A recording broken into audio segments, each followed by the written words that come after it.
today I want to dive into intuitive eating. It's the way that I eat now, and I just love it so much that I want to kind of make a video of how I transitioned to calorie counting every single day to then eating intuitively. Been through like a roller coaster with my relationship with food. I definitely would say that it was very disordered for a really long time. A plate. I love to use the plate method. So what I like to do is half my plate of non-starchy, colorful vegetables. 1/4 of my plate is my protein, and the last quarter of my plate is my complex carbohydrates.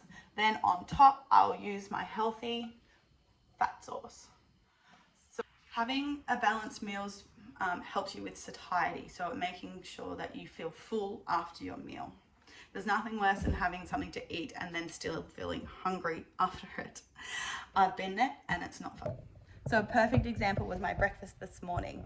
What I did, I first picked my protein. So I picked eggs, then I picked my complex carbohydrate, which was my pieces of bread, and then I picked my fat, which was hummus. Then I loaded up on the colorful vegetables for satiety and for all the micronutrients. So just like that, it is easy to plan a healthy meal. And it's time for my first snack. What I did this week, I made some Rice Krispie bars. I'll show you.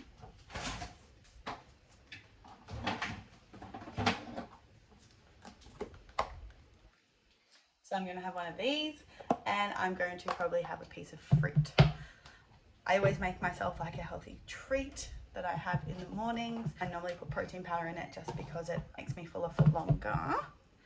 With my snacking, it always depends on what I'm doing during the day. So the days that I'm exercising and the days that I'm at work for longer periods of time, my snacks are energy dense. So I will go for things like smoothies. It's lunchtime now, it's about 1 o'clock, and I'm going to make my lunch. So on Mondays, I always meal prep. So what I'm going to do is I'm going to make my lunch today, but I'm also going to make my lunch for the rest of the week.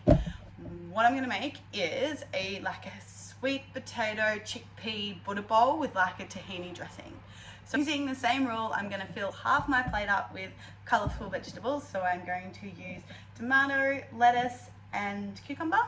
And then for my portion of my carbohydrate, I'm going to be using sweet potato. So that is like a medium-sized sweet potato. So probably half of this for one serve.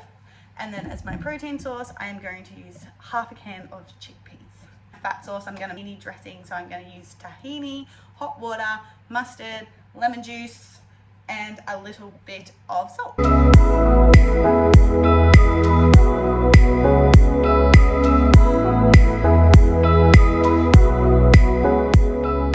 It's 4 o'clock now, and I'm probably going to have some afternoon tea. I'm thinking I'm going to have some watermelon, and I'm contemplating having a smoothie or not. I don't know. I'm feeling pretty tired. Very tired.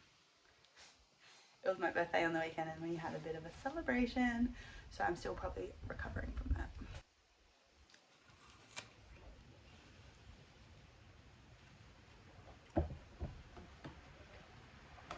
I always just love having fresh fruit cut up in the fridge ready to go.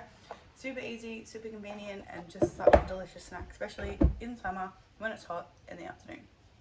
With my healthy snacks, I always like to have a serve of protein and a serve of carbohydrates. It keeps me full and it keeps me energized. So I always mix up my snacks, and it's always different, but I always like to include a carb and a protein.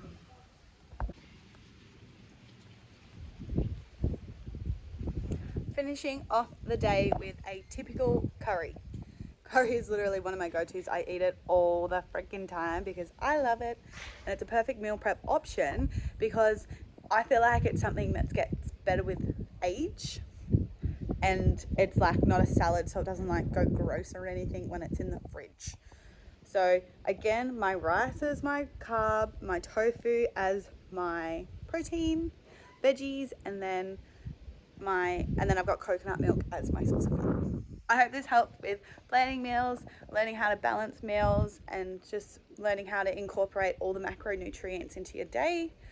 That is me for today, and I will see you all in the next video.